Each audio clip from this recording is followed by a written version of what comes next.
বিগত ২-৩ দিন ধরেই আমি একটা কথা ভীষণই ভাবছি, আর গত রাতে আমি ভিডিওটা যখন আপলোড করলাম তারপর থেকে এই সেম কথাটা আরও বেশি করে ভাবছি, আর ভাবলাম যে আপনাদের সাথেও শেয়ার করি।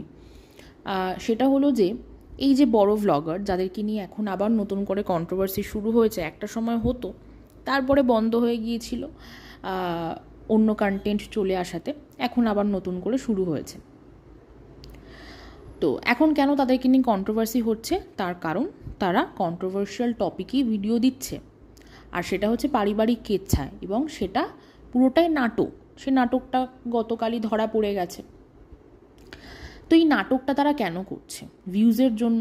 কারণ তারা একটা সময় লাখে লাখে ভিউজ আর্ন করতো যখন কোভিড পিরিয়ড চলছিল। তারপরে তাদের ভিউজ নামলো, সেটা নামলো ওই 50, অন অ্যান অ্যাভারেজ 50-এ গিয়ে ঠেকলো।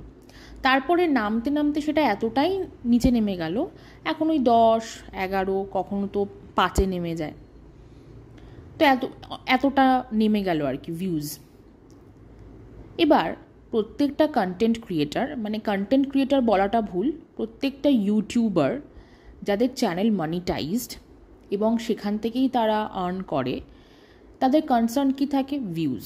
কারণ যত বেশি ভিউজ তত বেশি ওয়াচ টাইম আর তত বেশি আর্নিং। তো সেই বেশি বেশি ভিউজ গেইন করার কনসার্ন থেকেই তারা এই নাটকটা শুরু করেছে, যাতে তাদের প্রচুর পরিমাণ ভিউজ হয়, সেখান থেকে প্রচুর পরিমাণ ওয়াচ টাইম আসে, আর সেখান থেকে প্রচুর পরিমাণ আর্নিং আসে। এইবার এই ভিউজটা কারা দেয়? অবশ্যই আমরা ভিউয়াররা দিচ্ছি ভিউজটা, তাই তো? তো সেইখানে ভিউয়াররা কি দেখতে চাইছে সেটাও তো তাদের ফুলফিল করা উচিত, বা তাদের সেই কনসার্নটাও থাকা উচিত, তাই না?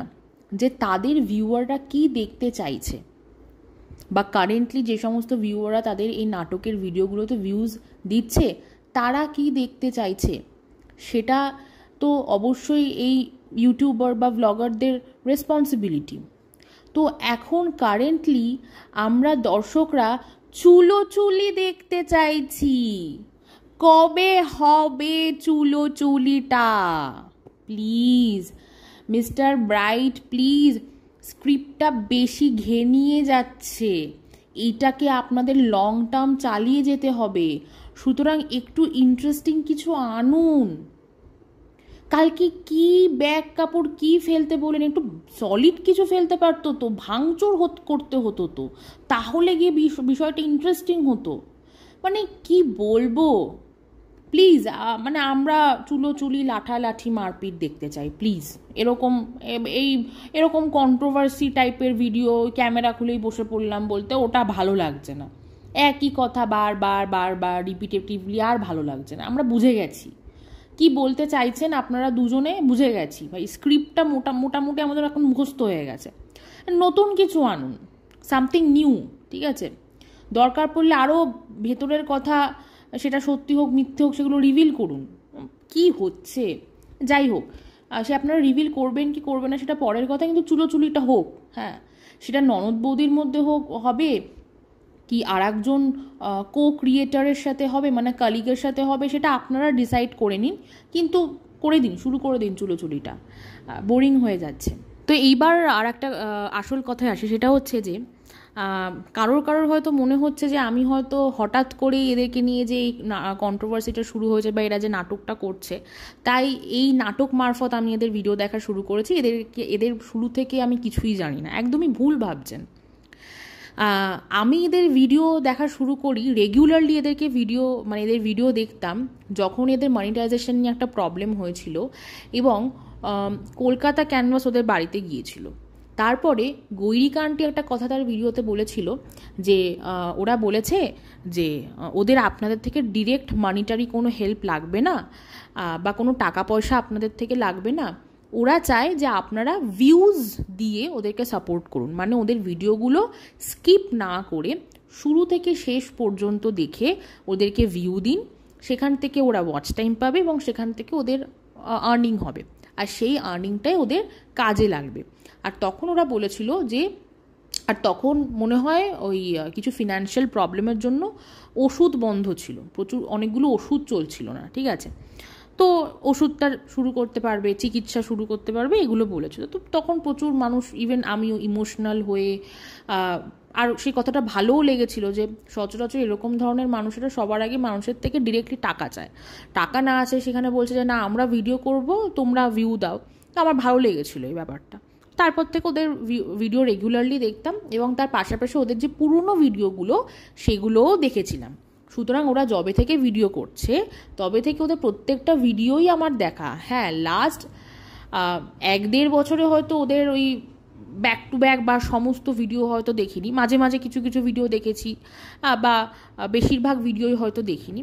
তবে ওদের যে স্ট্রাগল পিরিয়ড, তারপরে ওরা যেভাবে বাড়ি করলো, দোতলা করলো, এই সব কিছুই কিন্তু রেগুলার বেসিসে ভিডিও দেখেছি। সুতরাং কিছুই যে জানি না একেবারেই ভাববেন না। হ্যাঁ, আর এদেরকে নিয়ে যে কি পরিমাণ কন্ট্রোভার্সি একটা সময় হয়েছে, কিভাবে কন্ট্রোভার্সি হয়েছে সবই জানি। হ্যাঁ, ভিডিও টু ভিডিও যে কথাগুলো এদেরকে বলা হয়েছিল সেগুলো কোনোটাই ডিনাই করি না। প্রথম সেটা হচ্ছে অ্যারোগেন্ট। অবশ্যই এদের মধ্যে যথেষ্ট অ্যারোগেন্স আছে, এরা অ্যারোগেন্ট, এটা ডিনাই করার কোনো জায়গা নেই।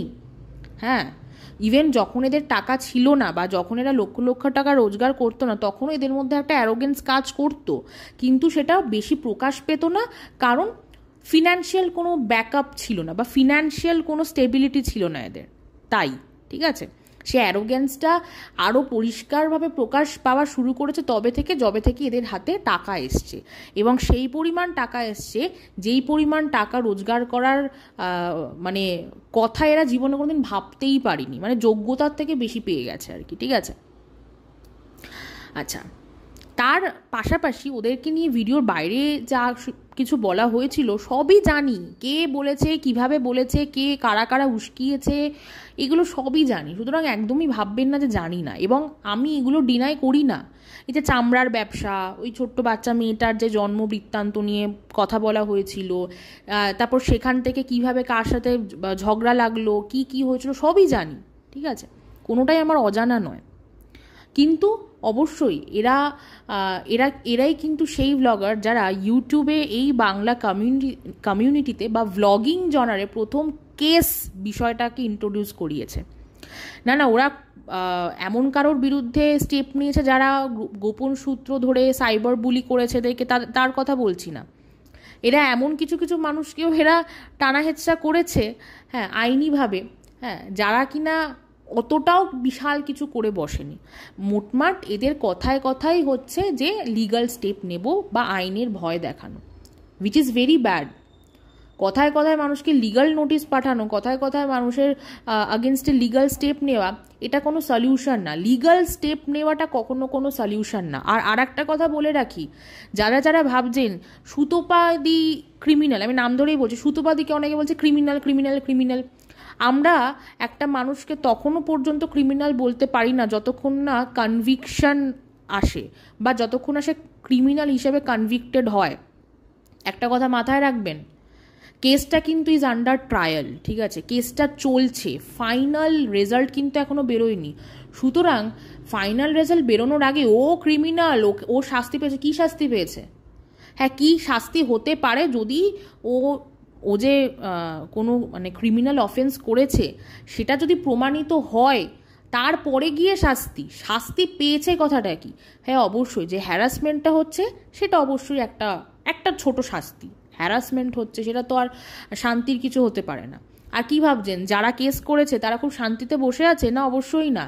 উকিল কি বিনা পয়সায় কেস লড়ছে? Definitely not. উকিলের প্রত্যেক মাসে তো রিটেনার ফিস দিতে হচ্ছে। কই, সেটা তো একবারের জন্য বলছেন না যে ওরা যে এত কষ্ট করে রোজগার করছে, ওদের যে টাকা লাগছে, তার সেই টাকা লাগছে সেই রিকোয়ারমেন্টের মধ্যে তো উকিলের ফিসটাও ইনক্লুডেড, সেটা তো একবারের জন্য বলছেন না। সেখানে তো বেশ তা দিচ্ছেন যে করো করো, কোথায় শাস্তি, কোথায় দেখতে চাই, কি হচ্ছে দেখতে চাই। এত সোজা? আমাদের ইন্ডিয়ান ল যথেষ্ট স্থির গতিতে চলে, এত সোজা, এত তাড়াতাড়ি সব কিছু হয়ে যায়? যে সেখানেও তো একটা খরচ হচ্ছে, সেই খরচটা তো কোথাও গিয়ে একবার কমেন্ট সেকশনে লিখছেন না যে সেখানে খরচ হচ্ছে। যাই না কেউ লিখেছে কিনা যাই না, এখনো পর্যন্ত আমার সেরকম ধরনের কোনো কমেন্ট চোখে পড়েনি। এনিওয়েজ, তো সব কিছুর ultimate solution is not a legal step. অনেক সময় অনেক কিছু মানুষ মাধ্যমে, সৎ বুদ্ধি দেওয়া মানুষের মাধ্যমেও মিটিয়ে নেওয়া যায়, ঠিক আছে, যে যে জিনিসটা এরা মিটিয়ে নেয়নি, বা এবার বলবো মিটিয়ে নিতে চেয়েছিল তারা চায়, বা সেই ব্যক্তি চায়নি মিটিয়ে নিতে, সেটা কিভাবে চেয়েছিল সেটাও তো দেখবার বিষয়, তাই না? যাই হোক, কন্ট্রোভার্সি ক্রিয়েটারদের কথা বাদই দিলাম, ভিউয়ারদেরকেও যথেষ্ট পরিমাণ ইনসাল্ট করেছে, সেটাও ভুলিনি। হ্যাঁ, সুতরাং যে ভ্লগার তার কলিগদের সাথে ভালো সম্পর্ক বজায় রাখতে পারে না, ভিউয়ারদের সাথে ভালো সম্পর্ক বজায় রাখতে পারে না, ঠিক আছে, তাকে আদর্শ ভ্লগার বলতে পারবো না, এক্সট্রিমলি সরি। এবং তারা যে প্রচণ্ড পরিমাণ অসভ্য সেটা বারংবার প্রমাণ করে দিচ্ছে অন্য মানুষকে খাওয়ার খোটা দিয়ে। প্রত্যেকটা কথায় দেখতে পাচ্ছি মানুষকে খাওয়ার খোটা দিচ্ছে। যে নাটকটা করছে সে নাটকের স্ক্রিপ্টের মধ্যে খাওয়ার খোটা মনে হয় 10 বার ইনক্লুডেড আছে। আজকে ভিডিওতে অন্য আরেকজন ব্লগারকে খাওয়ার খোটা দিল। কে ভাইও?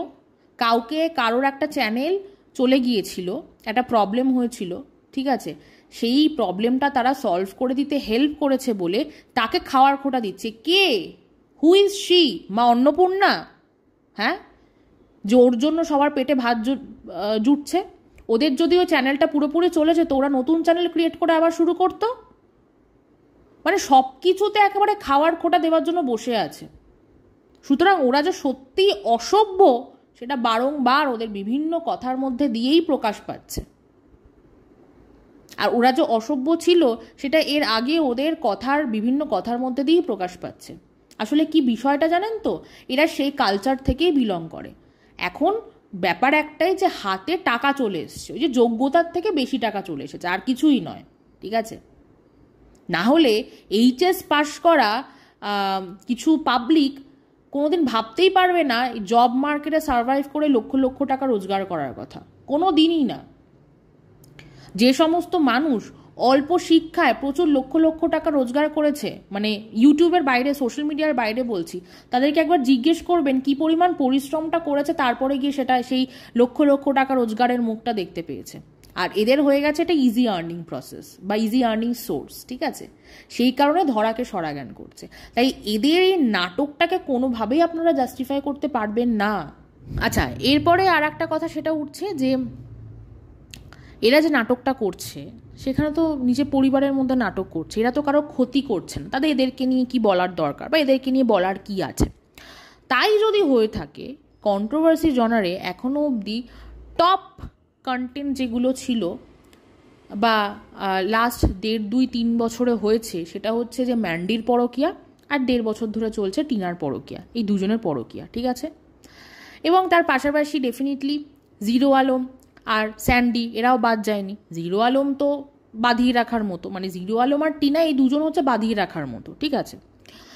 তো এদেরকে নিয়েও তো কন্ট্রোভার্সি হচ্ছে বা হয়ে এসেছে, ঠিক আছে। তো এরা তো কাউকে ডিস্টার্ব করেনি, এরাও তো এদের পারিবারিক কেচ্ছাই তুলে ধরেছে, তাই না? এরা তো এদের পারিবারিক কেচ্ছা তুলে ধরতে গিয়ে কাউকে খোঁচা মারেনি। এরা এদের ফ্যামিলি অ্যাফেয়ার্স এবং যেগুলো নাটক নয়, যেগুলো সত্যিই ঘটেছে, ঠিক আছে, এগুলো কোনোটাই স্ক্রিপ্টেড নয়, এটা সত্যিকারের পারিবারিক ঘটনায় তুলে ধরেছে। মানে আরও এক বেশি ইনসাল্টিং বিষয়টা আর কি, ঠিক আছে, যে এক্সিস্ট, মানে সেই নোংরা ঘটনাগুলো এক্সিস্ট করছে তাদের রিয়েল লাইফে বা ঘটেছে, সেইগুলো তুলে ধরে স্যান্ডি তার ওই চ্যানেলটায় 100K করে ফেললো। ম্যান্ডি সেই সময় প্রচুর ভিউজ আর্ন করেছে, টিনা একটা সময় প্রচুর ভিউজ আর্ন করেছে, জিরো আলমের বাড়ি হয়ে গেছে, ছেলের একটা বছরের তো জন্মদিনের পুরো খরচটাই ভিউয়াররা দিয়ে দিল, ঠিক আছে, অনেক কিছু হয়েছে, অনেকভাবে এরা মনিটারি গেন হয়েছে এদের, ঠিক আছে। কিন্তু এই কোনোটার মধ্যে তো কাউকে এরা ডিস্টার্ব করেনি, এরা নিজেদের ফ্যামিলি অ্যাফেয়ার বিক্রি করেছে কাউকে ডিস্টার্ব না করে। তাহলে এদেরকে নিয়ে কেন কন্ট্রোভার্সি হচ্ছে? তাহলে এদেরকে নিয়েও তো কন্ট্রোভার্সি হওয়া উচিত নয়, তাই না? কারণ এরাও তো কাউকে ডিস্টার্ব করেনি। মানে আপনারা যেটা বলছেন সেই অ্যাঙ্গেলে আমি বলছি আর কি। মোটমাট আপনাদের বিষয়বস্তু একটাই যে ভাই ওরা অসহায়, ওদেরকে নিয়ে প্লিজ নেগেটিভ কিছু বলো না, ওদেরকে সারাদিন আহারে উহুড়েই করো, এটাই আপনারা চান, তাই তো? পারবো না। মানুষের সামনে অসহায়তা দেখিয়ে সিম্প্যাথিকে স্ট্র্যাটেজি বানিয়ে হ্যাঁ, ট্যাকটিক্যালি আর্ন করাটা সাপোর্ট করতে পারবো না। কেন জানেন তো? আপনারা হয়তো বলেন যে রোজগার যতই করো কম। ভাই, নিজের হাতে রোজগার করি, যথেষ্ট পরিশ্রম করে রোজগার করতে হয়, ঠিক আছে? সুতরাং জানি আপনারা যারা সংসার চালান, সেটা হাউসওয়াইফ হন কি ওয়ার্কিং হন, সবাই জানে একটা সংসার চালাতে কত কষ্ট, রোজগার করতে কত কষ্ট, ঠিক আছে? সেইখানে কিছু ভ্লগার নোংরামি করে, ঠিক আছে, কেচ্ছা সে আসল হোক নকল হোক সেগুলো বিক্রি করে রোজগার করবে, ঠিক আছে, অসহায়তার ট্যাগ গায়ে ঝুলিয়ে সেগুলোকে স্ট্র্যাটেজি বানিয়ে রোজগার করবে, আর সেগুলো হা করে বসে দেখবো আর আহারে উহরে করবো, পারবো না। এক্সট্রিমলি সরি, পারবো না। আর যাদের যাদের মনে হয় যে এদের আর কোনো ইনকাম সোর্স নেই, ঠিক আছে, তারা ইনডিরেক্টলি এই আপনাদের প্রিয় ভ্লগারদেরকে অপমান করছেন, জানেন তো? কে বলেছে ইনকাম সোর্স নেই? কে বলেছে? ফেসবুকে যথেষ্ট পরিমাণ ভিউজ হয়, সেখান থেকে যথেষ্ট পরিমাণ আর্নিং হয়। ইউটিউব থেকে যে একেবারে আর্নিং হয় তা তো নয়, এতটাও ভিউজ নিচে নেমে যায়নি যে আর্নিং হয়ই না, ঠিক আছে? আমি দেখছিলাম তো পুরনো ভিডিওগুলোতে 10,000, 11,000, 12,000 ভিউজ, সেখান থেকে আর্নিং হয়। আবার পপুলার ভিডিও, সেখানেও প্রত্যেক মাসে একটু না একটু ভিউজ হয়, সেখান থেকেও একটু না একটু রেভিনিউ জেনারেট হয়, ঠিক আছে? সুতরাং আর্নিং যে একেবারে ইউটিউব থেকে হয় না তা না। সুতরাং ইউটিউব, ফেসবুক মিলিয়ে, ব্র্যান্ড প্রমোশন মিলিয়ে, জানি না এখন কি পরিমাণ ব্র্যান্ড প্রমোশন করে, সে যাই হোক, ইউটিউব ফেসবুক মিলিয়ে প্ল্যাটফর্ম থেকে যে পরিমাণ এরা আর্ন করে, সেটা এনাফ 3-4 জনের সংসার চালিয়ে নিয়ে যাওয়ার জন্য, সব কিছু ইনক্লুড করে, খাওয়া পড়া ঘোরা সব কিছু ইনক্লুড করে। আর বাকি রইল বিলাসিতা। কে ভাই রোজ রোজ বিলাসিতা করে? কারা করে? আপনারা করেন রোজ রোজ বিলাসিতা? যে এদের জন্য আপনারা আবার এত জাস্টিফিকেশান দিচ্ছেন। যাই হোক, নাটক করে, এই যে নাটক করে যে রোজগারটা করছে, এটা তো অ্যাট দি এন্ড প্রতারণা করছে, ঠিক আছে? সুতরাং এই প্রতারণা করে রোজগার করা টাকা, এটা টিকিয়ে রাখা ইম্পসিবল। কোনো না কোনোভাবে কিছু না কিছু করে ওটা ঠিক বেরিয়ে যাবে, এবং সেই বেরোনোর যে ওয়েটা থাকবে সেটা একেবারেই ভালো হবে না। তাই যদি ভালো চেয়ে থাকেন, বলুন সৎ পথে এসে রোজগার করতে। আর যদি ভিউজ প্রয়োজন হয়, তাহলে জেনুইনলি ভিউয়ারদের সাথে আলোচনা করুক, আলোচনা করে ভিউয়ারদেরকে জিজ্ঞেস করুক যে কি করলে বা কি ওয়ে আউট আছে। আর একটা কথা, এই ইনকাম সোর্সের বিষয় বলে রাখি, ইনকাম সোর্স যে নেই বা এরা যে ইনকাম করতে পারবে না, এই কথাটা যে আপনারা বলেন, তাহলে মেকআপ কোর্সটা কেন করলো? একটা মেকআপ কোর্স করতে তো যথেষ্ট খরচ, তা এত খরচ করে মেকআপ কোর্স কেন করলো? আর ওদের যদি টাকার এতই কমতি হয়ে থাকে, তাহলে মেকআপ কোর্স করতে যে টাকাটা লেগেছে, ঠিক আছে, সেইটা কি শখে টাকা খরচ করেছে, মানে টাকা এক্সট্রা হয়ে গেছিলো তাই টাকাটা খরচ করেছে, নাকি প্রয়োজনে টাকাটা খরচ করেছে মেকআপ কোর্সটা করার জন্য? একটা মানুষ একটা পার্টিকুলার স্কিল ডেভেলপমেন্টের কোর্স কখন করে? যখন সে ডিসাইড করে যে সেই স্কিলটা ইউজ করে সে আর্ন করবে। সুতরাং মেকআপ কোর্স করেছে নিশ্চয়ই এটা ভেবেই যে সেটা নিশ্চয়ই কিছুভাবে ইউটিলাইজ করবে, তাই তো? আর যদি বলেন যে এক্সট্রা টাকা হয়ে গিয়েছিল তাই মেকআপ কোর্স করেছে, তাহলে সেটা আলাদা ব্যাপার। আমার তো মনে হয় এক্সট্রা টাকা হয়ে গিয়েছিল, এখন টাকা কিভাবে খরচ করবে বুঝতে পারছে না, তাই একটা মেকআপ কোর্স করেছে। না হলে ও মেকআপ কোর্স তো আর রিসেন্টলি করেনি, অনেক মাস আগেই করেছে। এখনও অবধি দেখলাম না সেইটাকে কোথাও ইউটিলাইজ করতে। আমি যদি 15,000 টাকা একটা স্কিল ডেভেলপমেন্টের পেছনে খরচ করি, আই উইল মেক শিওর যে সেই 15,000 টাকাটা আমি কী করে তুলে আনবো সেই স্কিলটাকে কাজে লাগিয়ে। সেটা তো করতে দেখছি না। ও তো নিজেই সাজছে, ভাগ্নিকে সাজাচ্ছে, দুজন মিলে রিল করছে। এবার এটা বলবেন না মেকআপ কোর্সটা বিনা পয়সায় হয়েছিল। আপনারা তো আবার জাস্টিফিকেশান দেওয়ার জন্য যা খুশি তাই বলতে পারেন। আচ্ছা, এইবার আর একটা কথা, সেটা হচ্ছে গার্মেন্টসের যে ব্যবসা, মানে জামা কাপড় বা কাপড়ের শাড়ির যে ব্যবসাটা শুরু করেছিল, সেটা কারেন্ট স্ট্যাটাস কি? এত জাস্টিফিকেশান যখন দিচ্ছেন, এটারও কারেন্ট স্ট্যাটাস বা এটারও একটা জাস্টিফিকেশান দিয়ে যান, শুনি আমরা যে কি ঘটনা, কি হয়েছে, কেন সেটাকে চালিয়ে নিয়ে যাওয়া যাচ্ছে না। আর একটা কথা, এই মেকআপ কোর্স কেন, মানে মেকআপ প্রফেশনটাকে সে কেন আর চালিয়ে নিয়ে যাচ্ছে না, বা সেটার কি হালচাল, বা কেন মেকআপ কোর্স করলো, এই সব কিছুর আবার জাস্টিফিকেশান দিতে গিয়ে এটা বলবেন না যে অসুস্থ স্বামী তাকে রেখেও বাইরে গিয়ে মেকআপ করাতে পারবে না ক্লায়েন্টদেরকে, ঠিক আছে? একদম না, এই জাস্টিফিকেশান একদম দেবেন না।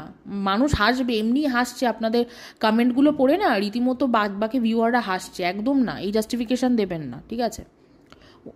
মামি যখন বাপের বাড়িতে যায়, ঠিক আছে, মানে আমাদের ফিমেল ব্লগার যখন বাপের বাড়িতে যায়, তখন তার অসুস্থ স্বামীকে কে দেখে?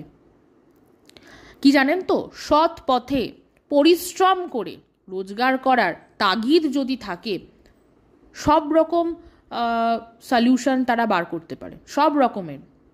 যাদের সদ্যজাত বাচ্চা হয়, ম্যাটারনিটি লিভ শেষ করে তারা যখন আবার তাদের কাজ জয়েন করে, তখন তারা মাথা ঠুকে যে করে হোক একটা সলিউশন বার করে, তারপরে গিয়ে তারা কাজে জয়েন করে। প্রবলেম যেমন আছে তার সলিউশনও তেমন আছে, ঠিক আছে? আসলে আরামের কাজ তো, ঠিক আছে, কোনো এফার্ট দিতে হচ্ছে না, জাস্ট রোজগারের যে কাজটা করছে সেটাকেই রেকর্ড করছে। হ্যাঁ, তাতে হয়তো 1 ঘন্টার কাজটা 2 ঘন্টা লেগে যাচ্ছে শেষ করতে, সেটা হয়তো হচ্ছে, কিন্তু বাড়ির বাইরে যেতে হচ্ছে না, রোদ বৃষ্টি এগুলো গায়ে লাগছে না। হ্যাঁ, একটু গায়ে লাগছে যখন হয়তো ওই বাইরে একটু হয়তো বাজারঘাট করতে যেতে হচ্ছে, তখন হয়তো গায়ে লাগছে। তাছাড়া ওই সারাদিনের একটা পরিশ্রম, ধকল, একটা এক্সস্টশন, সেগুলো হচ্ছে না। তাই এখন আর নতুন করে পরিশ্রম করতে ইচ্ছা করছে না, বুঝলেন তো? এটাই হচ্ছে আসল ঘটনা, যেটা আপনারা কিছু ব্লাইন্ড সাপোর্টাররা অ্যাকসেপ্ট করতে পারছেন না, কোনো না কোনোভাবে, কোনো না কোনো কারণে হয়তো পারছেন না। কেন জানি না, আপনাদের কি স্বার্থ জানি না, সত্যি জানি না, বা আপনারা হয়তো সেলফলেসলি এতটাই ভালোবাসেন। তবে দেখুন, আপনাদের ভালোবাসার মর্যাদা রাখতেই পারছে না, নিজেরাই চাইছে তাদেরকে নিয়ে কন্ট্রোভার্সি হোক, নিজেরাই নিজেদের অসভ্য যে চরিত্রটা সেটাকে তুলে ধরছে, অবশ্যই অসভ্য। ওই যে বললাম বারবার, এই যে খাওয়ার খোটাটা দিচ্ছে, ঠিক আছে, উপকার করেছে বলে খাওয়ার খোটা দিচ্ছে, অবশ্যই অসভ্যতামি এটা। একটা সময় উপকার করেছিল বলে, যার উপকার করেছে সে যে এমন কারোর সাথে মিশতে পারবে না যার সাথে এদের শত্রুতা আছে, মানে এটা বোকামি। উপকার করেছে বলে কি তারা ডিসাইড করে দেবে যে তারা কার সাথে মিশবে না? মানে মোটমাট এরা রোজগার করেছে, খারাপ সময় দেখেছে, হয়তো লাইফের কিছু হার্ডেলসের বিষয়ে অনেক কিছু জানে, কিন্তু এদের মানে এরা এক্সপ্লোর অনেক কম করেছে, ঠিক আছে, অনেক কম এক্সপ্লোর করেছে লাইফটাকে, আর কিছুই না। একবারের জন্য বলছি না যে এরা খারাপ সময় দেখেনি, অবশ্যই এটা যথেষ্ট খারাপ সময় দেখেছে, খারাপ সময় থেকে উঠে এসেছে, কিন্তু ওই যে এক্সপ্লোর অনেক কম করেছে, মানুষের সাথে মিশেছে কম, মানুষকে চেনে কম, কিভাবে মানুষের সাথে ব্যবহার করতে হয়, কিভাবে একটা রিলেশনশিপ মেনটেন করতে হয় সেটা এরা জানে কম, কারণ কোনো রকম কোনো এক্সপ্লোর করেনি।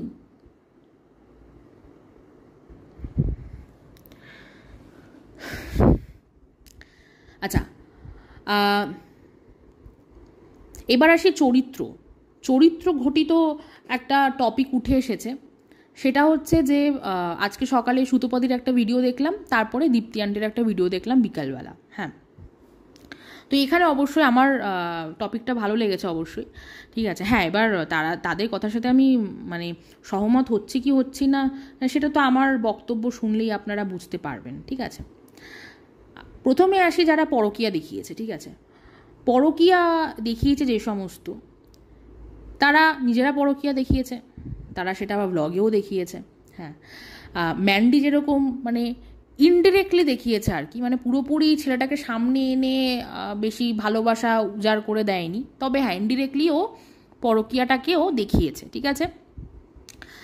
এবং নিজেদের যে পরকীয়ার সম্পর্ক সেটাকে রোম্যান্টিকভাবে উপস্থাপন করে দর্শক টেনেছে, মানুষ ওর এই পরকীয়া করতে গিয়ে কী করছে সেগুলো দেখেওছে, ঠিক আছে। এবং এরা কিন্তু ডিরেক্টলি পরিবার ভাঙার মতো কাজ করেছে, যেটা সমাজে গুরুতর নৈতিক অপরাধ হিসেবেই ধরা হয়।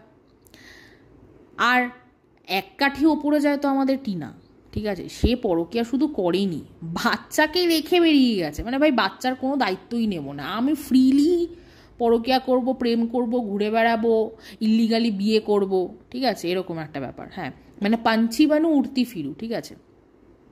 আর তবে ম্যান্ডিও যে খুব মেয়ের সাথে মেয়েকে নিয়ে বেরিয়ে গেছে বলে সে যে খুব ভালো মা, একদমই নয়।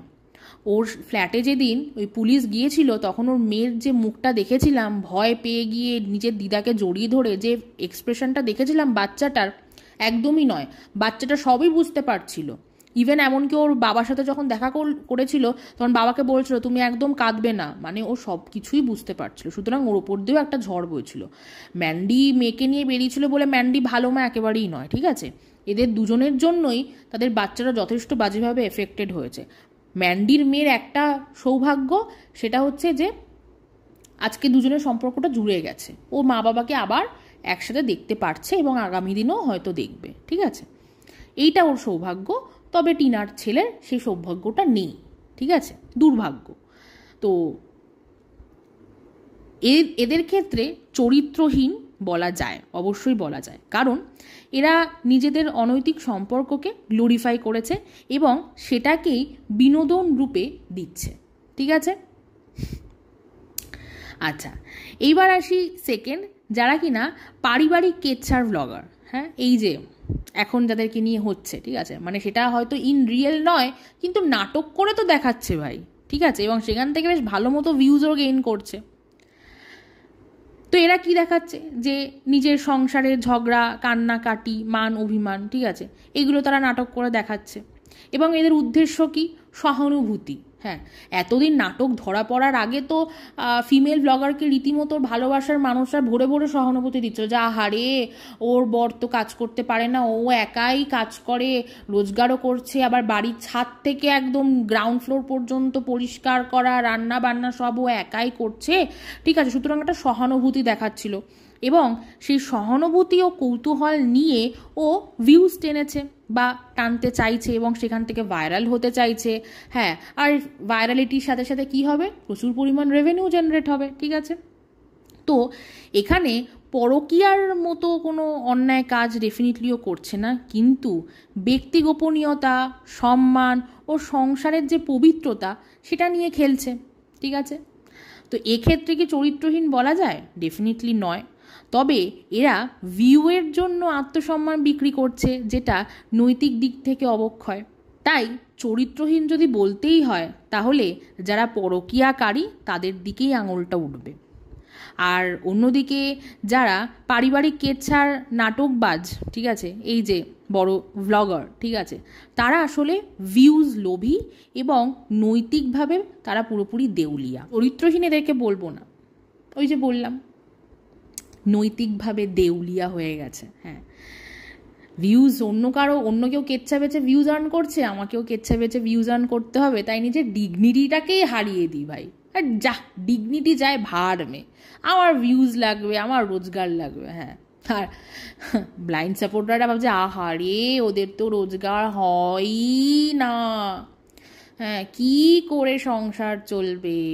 শেষ করার আগে আর একটা কথা বলে যাই, সেটা হচ্ছে কিছু ভিউয়ার্স তারা আবার এটাও বলছে যে ম্যান্ডি, টিনা এরা তো একটা সময় বেশ ভালো রকম কেচ্ছা বিক্রি করেছে, সেখান থেকে বেশ ভালো মতো ভিউজ আর্ন করেছে, এরা তো এখন হালে এই অনেক পরে এসেছে, ঠিক আছে, কেচ্ছা বিক্রি করে ভিউজ আর্ন করতে। সুতরাং ওরা যদি কেচ্ছা বিক্রি করে ভিউজ আর্ন করতে পারবে, ও এরা কেন পারবে না? ঠিক আছে, এরা ভুল কোথায়? হ্যাঁ, মানে এদের বিষয়টাকে আর কি জাস্টিফাই করার চেষ্টা করছে।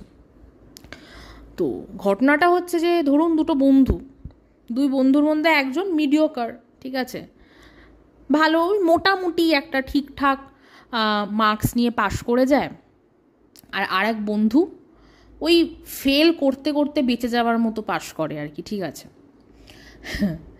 তো একবার কি হলো, যে বন্ধু ফেল থেকে বেঁচে যাওয়ার মতো পাশ করে, ঠিক আছে, সে পুরোপুরি একটা ক্লাসে একবার ডাব্বা মারলো। হ্যাঁ, মানে পুরো ফেল। হ্যাঁ, তখন সেইবার আর ওই কোনোভাবেই আর ওই 1-2 মার্কসও বেশি পেল না যে পাশ করে যাবে। তো তার বাড়ির লোক কোনোভাবে না ফেল করালে চলবে না, টাকা পয়সা দিয়ে পাশ করিয়ে দিল। হ্যাঁ, আর আরেকজন যে কিনা ওই ঠিকঠাক মোটামুটি একটা মার্কস পেত, সে দেখলো যে আরে আমি পড়াশোনা সারা বছর না করলেও ওই একটু পড়াশোনা করে টুকে যে করে হোক একটা অ্যাভারেজ মার্কস নিয়ে পাশ করছি, ঠিক আছে, আমি এত কষ্ট করছি, আরও কষ্ট না করে ফেল করেও পাস করে গেল, ঠিক আছে চলো আমিও তাহলে আর পড়বো না নেক্সট ইয়ার, ঠিক আছে, আমিও না পড়াশোনা করবো না, আমিও গায়ে হাওয়া লাগিয়ে ঘুরে বেড়াবো, আমি ফেল করলে আমার বাবা মা এসে বাঁচিয়ে দেবে বা আমার বাড়ির লোক এসে টাকা পয়সা দিয়ে বাঁচিয়ে দেবে, আমাকে পাস করিয়ে দেবে, ঠিক আছে। তো সেও ফেল করলো। হ্যাঁ, ফেল করার পর তার বাড়ির লোক যখন বলতে এলো টিচারদেরকে যে ও আচ্ছা আপনারা ওকে টাকা দিয়ে পাশ করিয়ে দিলেন, আমার ছেলেকে টাকা দিয়ে পাশ করাতে পারবে না, আমার ছেলেকেও টাকা দিয়ে পাশ করে দিতে হবে, পাশ করিয়ে দিন, ঠিক আছে। এরকম একটা সিনারি তৈরি হয়েছে আর কি এখন। হ্যাঁ, যে ওরাও পারিবারিক কেচ্ছা বিক্রি করে যখন ভিউজ আর্ন করে বেরিয়ে যেতে পেরেছে, তাহলে এরাও বা কেন পারিবারিক কেচ্ছা বিক্রি করে ভিউজ আর্ন করে বেরোতে পারবে না, বা নাটক করে ভিউজ আর্ন করতে পারবে না? হ্যাঁ, কেন পারবে না? ঠিক করেছে যা করেছে, বেশ করেছে যা করেছে, হ্যাঁ একদম ঠিক। ঠিক বলেছেন। মানে অ্যাজ পার ব্লাইন্ড সাপোর্টার তারা ডাকাতি করেছিল, হ্যাঁ এরা চুরি করছে, এই চুরিটা চলে, ডাকাতি চলে না, চুরি হ্যাঁ করো করো, চুরি করো, আমি চোখ বন্ধ করে চুরি করে নিয়ে যাও, সব নিয়ে যাও, আর যা যা চাই আমার ফোনটাও নিয়ে যাও, এই আর মানি ব্যাগটা ভুলে যাচ্ছ, নিয়ে যাও নিয়ে যাও, এরকম একটা ব্যাপার আর কি। যাই হোক,